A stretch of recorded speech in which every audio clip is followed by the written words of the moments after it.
You're listening to the What Is It Show. Life, reality, and redemption. Here's your host, Shane Haleko.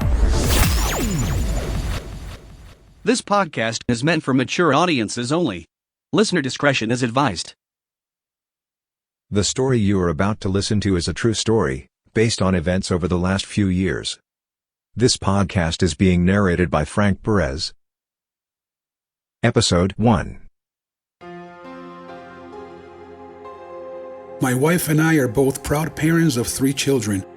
One of them is an autistic boy named Sean. The stories that you're about to hear in these series of podcasts all stem from different events that our son has endured during the last few years. His experience as well as ours as parents have driven us to put together a document referred to as Bill H-132. But before we get into all that, I want to give you a quick background of myself. Before I started selling and buying houses, I was a residential counselor at the Butler Hospital in Providence, Rhode Island. Butler Hospital is a private, non-profit psychiatric and substance abuse hospital for children, adolescents, adults, and seniors. Our program dealt directly with adolescents that had serious behaviors and emotional challenges. We were considered to be one of the top residential facilities in the country. Throughout my years of service as a residential counselor, I realized that our mental health care system is flawed. Children with special needs are not being provided the proper treatment or schooling that they need and have a right to. Instead, with this system, they are not being kept safe in our government system. They make them wait like cattle in psychiatric wards, hallways of hospitals, for weeks and even months, just waiting to be placed in the proper residential facility that they need. And the parents, well, the parents have very little input on where their child can be placed. But there is hope. It's called Bill H-132. My wife and I presented this bill at the Massachusetts State House in Boston back in 2016 after the horrendous experience that our son Sean went through.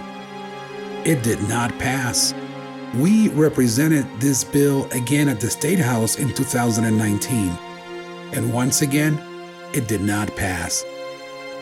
This Bill H-132 that you're about to hear next will make a huge impact on the waiting time for children to receive their proper treatment in a timely manner, and will allow for parents to have their final say where their child should be placed, if applicable.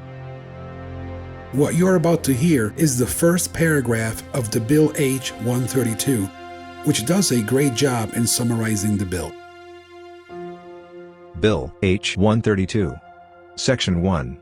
Notwithstanding any other general or special law to the contrary, the Department of Developmental Services shall coordinate with the Department of Children and Families and the Department of Mental Health to ensure residential service placement within 30 days for children with intellectual disabilities once it has been determined by the professional mental health care facility that he or she is eligible to receive treatment. Cardinal Cushing Center. Route 53, Incident Report. This report is from July 8, 2014, 6:40 p.m. Reporting staff, Kyle W. Incident took place outside McCann Hall, and in Sean's room. So, this incident started in Sean's room, but somehow ended up outside in the parking lot. How did that happen? Sean is known to be an eloper, and yet he was able to make it all the way outside to the parking lot? I'll give you my straight opinion on this. The staff were not properly trained to handle Sean. He is autistic, high-functioning, verbal, big, extremely strong, and quick. But let's continue with the incident report. Antecedent. Sean came outside displaying aggressive behaviors. Sean came at me swinging his fists and trying to headbutt me. After that, he tried to cause damage to the cars parked outside. He tried to run away yelling obscenities and using threats. Once he got back into the unit, he threw objects around his room and broke his window with a drumstick. Behaviors displayed: physical aggression to staff, throwing objects, threats, property destruction, elopement to Route 53 main intersection. How is Sean able to have a chance at damaging cars? Were there any trained staff on that shift? He tried to run away. Well, there is that elopement issue again. Why was he allowed to wear footwear if it was an elopement threat in the first place? By the way, at no given point did staff attempt to place hands on in an effort to keep Shawn safe. Shawn finally makes the decision to go back inside, still extremely escalated.